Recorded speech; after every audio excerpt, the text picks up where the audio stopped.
Good morning student. कल की कक्षा में हम पाठ्य पुस्तक के बारे में पढ़ रहे थे। आज हम पाठ्य पुस्तक की विशेषताओं का अध्ययन करेंगे। किसी भी पाठ्य पुस्तक की यदि आपको विशेषता या समीक्षा करने के लिए कहा जाए तो उसके दो प्रमुख आधार माने गए हैं कि पाठ्य पुस्तक जो है एक पहला होता है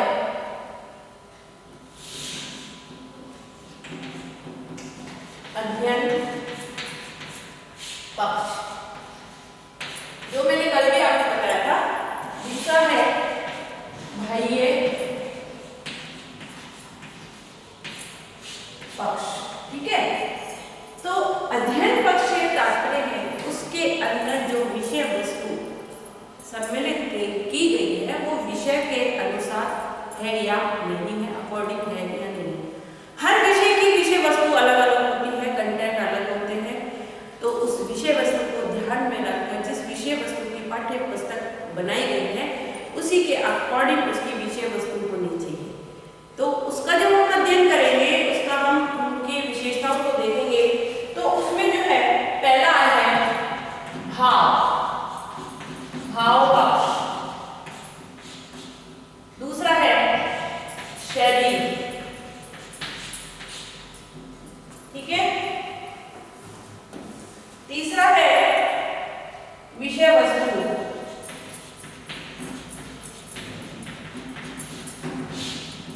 चौथा है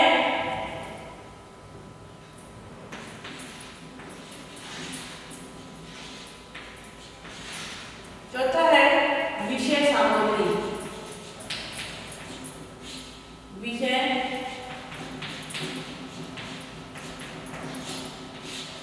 सामग्री का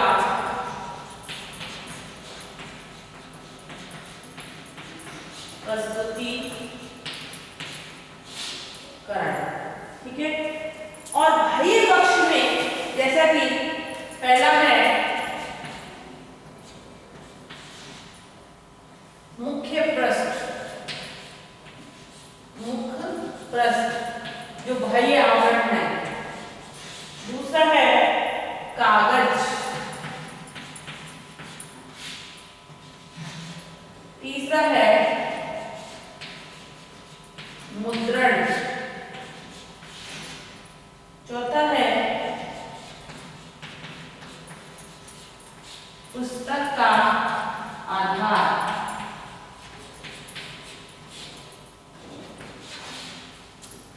और पांचवा है मूल्य।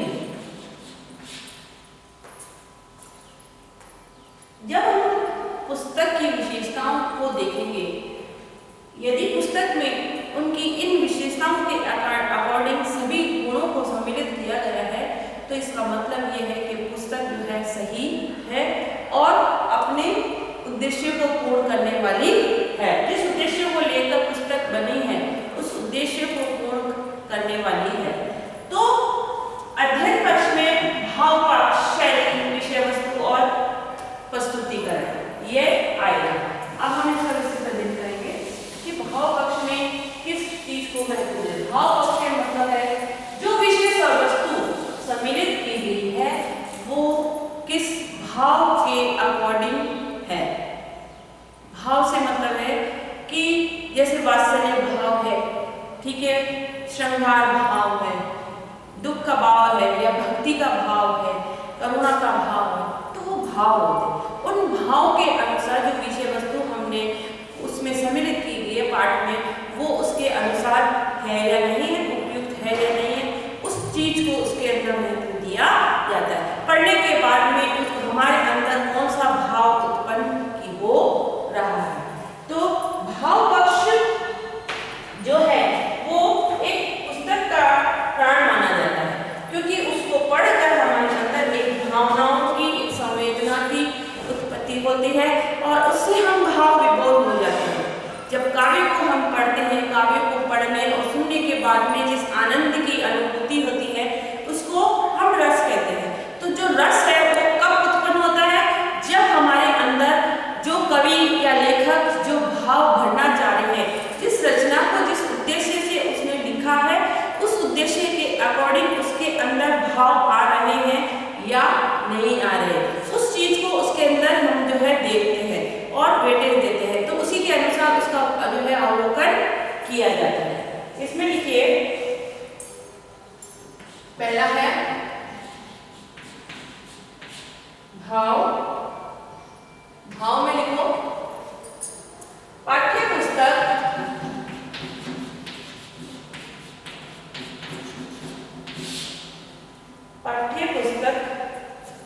की भाषा सरल, स्पष्ट और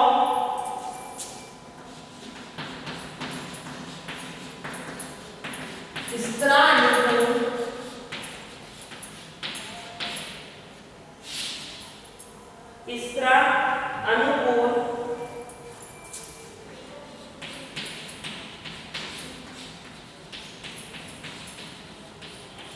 होनी चाहिए।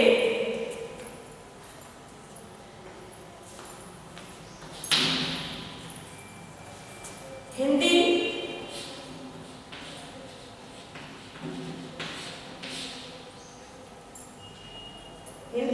एक भाषा है, हिंदी एक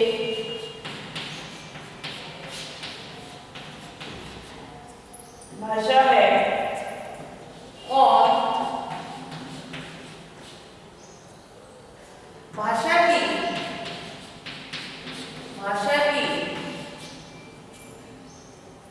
पुस्तक का यह कार्य होना चाहिए, पुस्तक का यह कार्य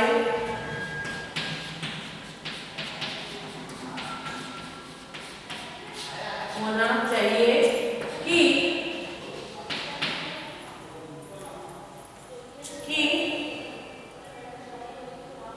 भाषा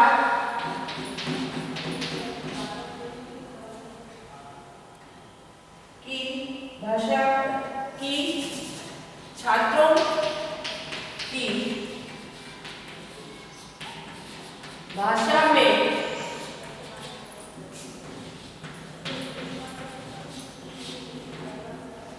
रुचि बढ़ाए, उसे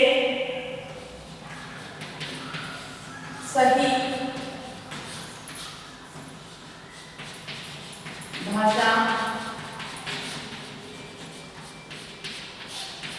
सिखाए।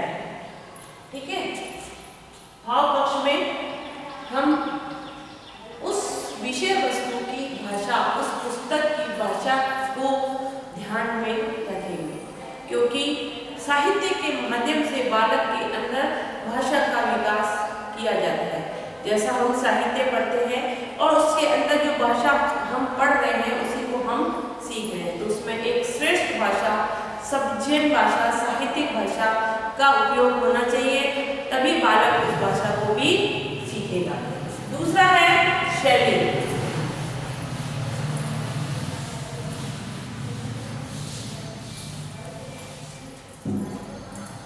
दूसरा है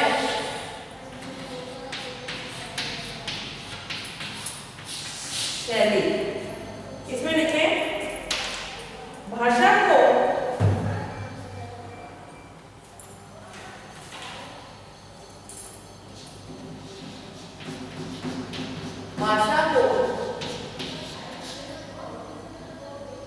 लिखने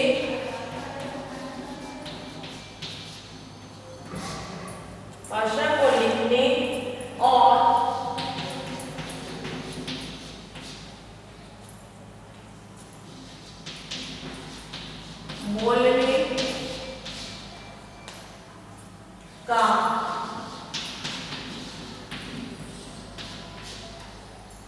बोलने का ढंग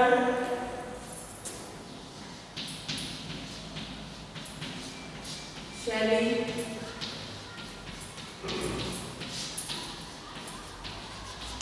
कहलाता है। हिंदी, हिंदी भाषा की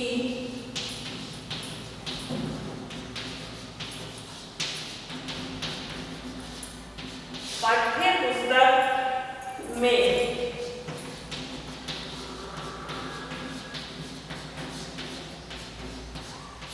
शैलीगत विविधता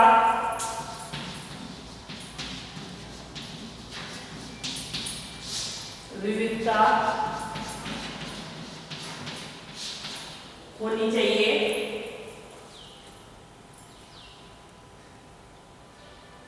ताकि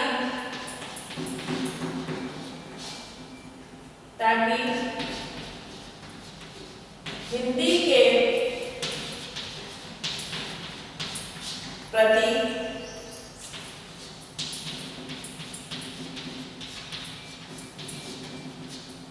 छात्रों में रुचि बनी रहे। साथ ही इससे विभिन्न बनी रहे, साथ ही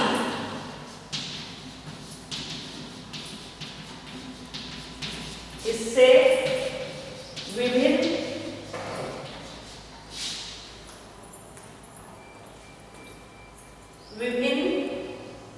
लेखन शैलियों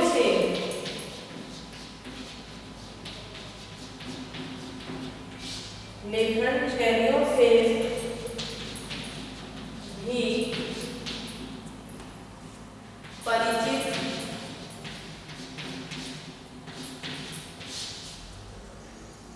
हो सके।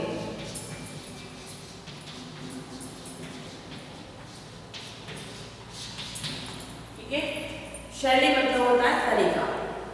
अब जो भाषा प्रस्तुत की जा रही है उस भाषा को प्रस्तुत करने का तरीका, उसको प्रेजेंट करने का तरीका यदि प्रभावी है तो साहित्य में पढ़ने वाले को भी जो है इसमें रुचि आएगी।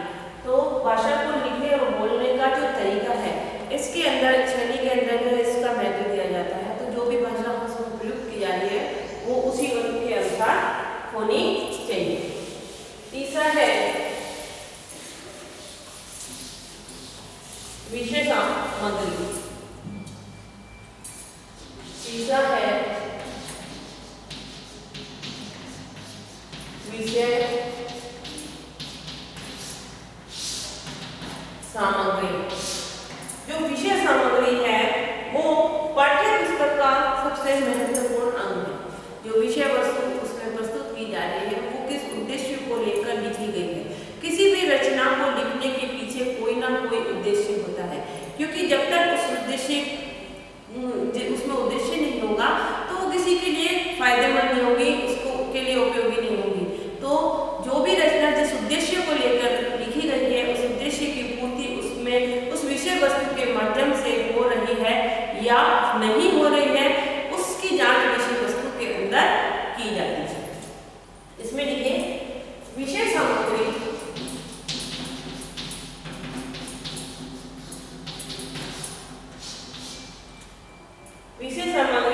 पाठ्य पुस्तक का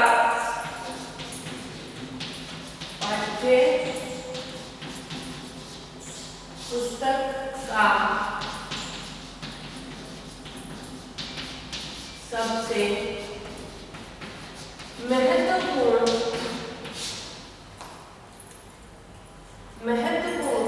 पक्ष होता है। पाठ्य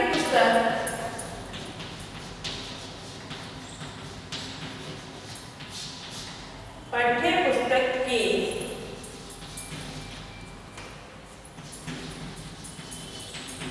विषय सामग्री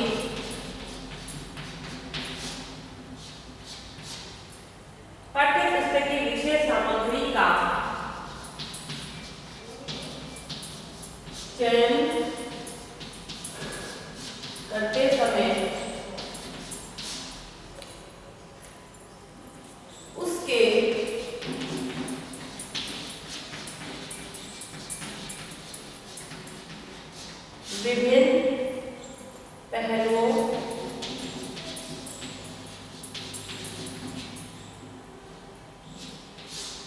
पहलुओं पर गंभीरता से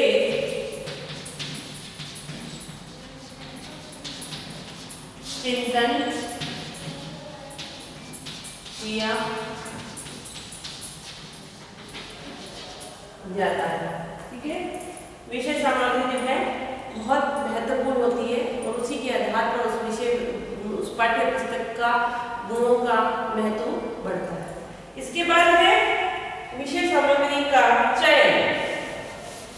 ये जो चयन किया है वो विषय वस्तु दूसरों के लिए उपयोगी है या नहीं, किसी समस्या का कोई समाधान है या ज्वलन समस्या से संबंधित है या जो समस्या है उसका प्रभाव समाज पर गहनता से पड़ेगा जब उसको पढ़ेंगे। जैसे प्रेमचंद का जब हम साहित्य पढ़ते हैं तो प्रेमचंद जी ने जो भी साहित्य लिखा है उस समय के जो ग्रामीण परिवेश की परिवेदनाएं थी या ग्रामीण अंचल के लोगों की जो यातना थी उसको अपने साहित्य के माध्यम से उगाया, क्योंकि वो खुद एक कृषक परिवार से थे और कृषक परिवार की जो दुखी स्थिति है, किसान एक मेहनत मजदूरी करने के बाद भी दो समय अपने लिए रोटी नहीं जुटा पा रहा है। जमींदारी व्यवस्था का बोलबाला है, जमींदार जो है उन पर ब्याज पे ब्याज लगा के हमेशा उसको जो है कर्ज से डुबाया रहता है और उस कर्ज को कम करने में किसान दिन रात मेहनत करता रहता है और तब भी वो उससे मुक्त नहीं पाता। तो उस व्यवस्था के कारण से उनकी स्थिति जीवन पर क्या प्रभाव पड़ता है, कितना कष्ट वो सहन करते हैं, कितना दुखी होते हैं, उन सब को उन्होंने वास्तविक रूप से अपने साहित्य के अंदर उजागर किया है। तो विषय सामग्री का जो भी चयन किया जा रहा है वो विषय सामग्री किस उद्देश्य के लिए है, वो उसको पढ़ने वाला कुछ सीखेगा या नहीं सीखेगा, तो उसको ध्यान में रखकर इसमें अवलोकन किया जाता है। इसमें लिखिए विषय सामग्री चौथा है विषय सामग्री का चयन।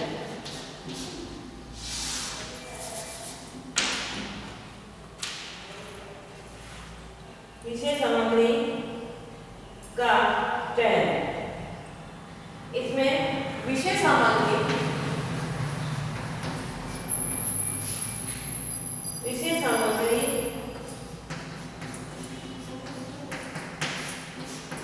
चयन में विशेष सामग्री चयन में दो बातों का विशेष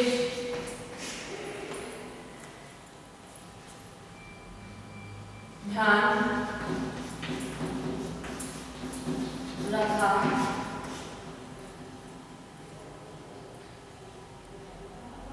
जाना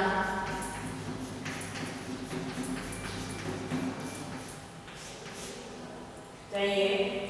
पहला है विषय वस्तु का स्तर और दूसरा है विषय सामग्री का विषय सामग्री का प्रस्तुतिकरण।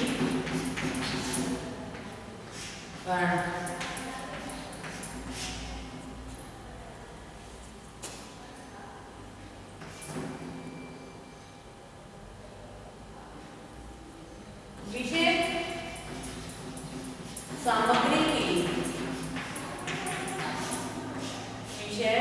सामग्री की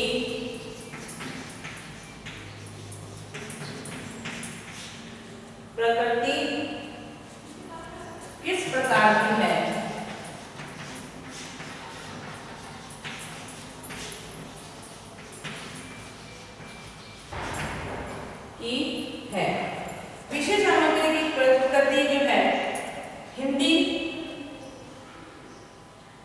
हिंदी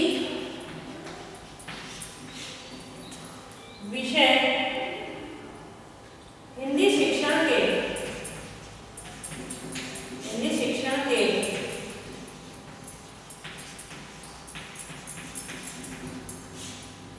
उद्देश्यों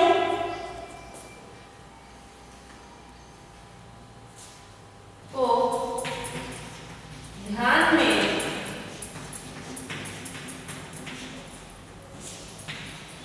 रखकर की जानी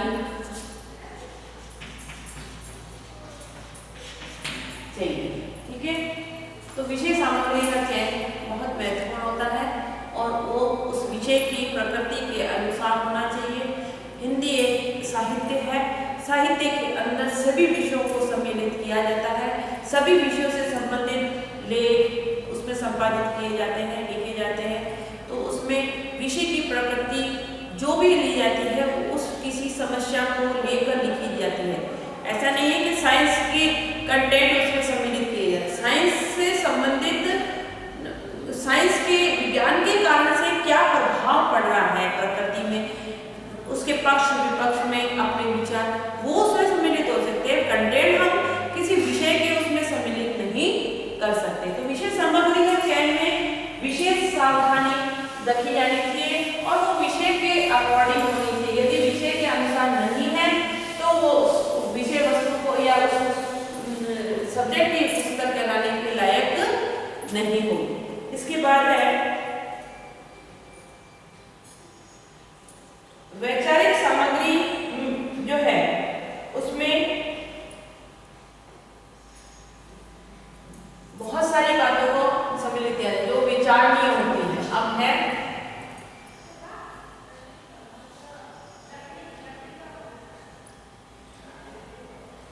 विषय सामग्री के चयन में जो है प्रकृति के अनुसार वैचारिक सामग्री को भी सम्मिलित किया था। तो वैचारिक सामग्री जो है उसमें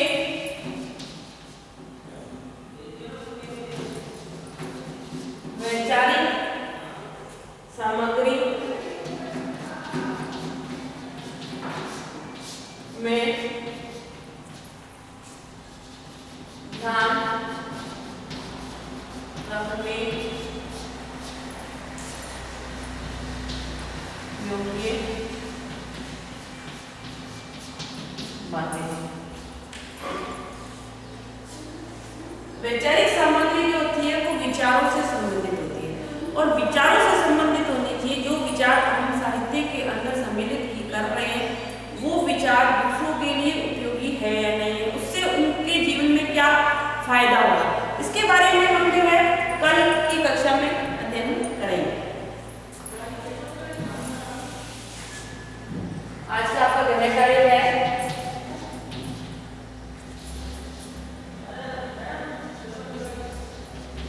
पाठ्य पुस्तक की अध्ययन पक्ष की विशेषताएं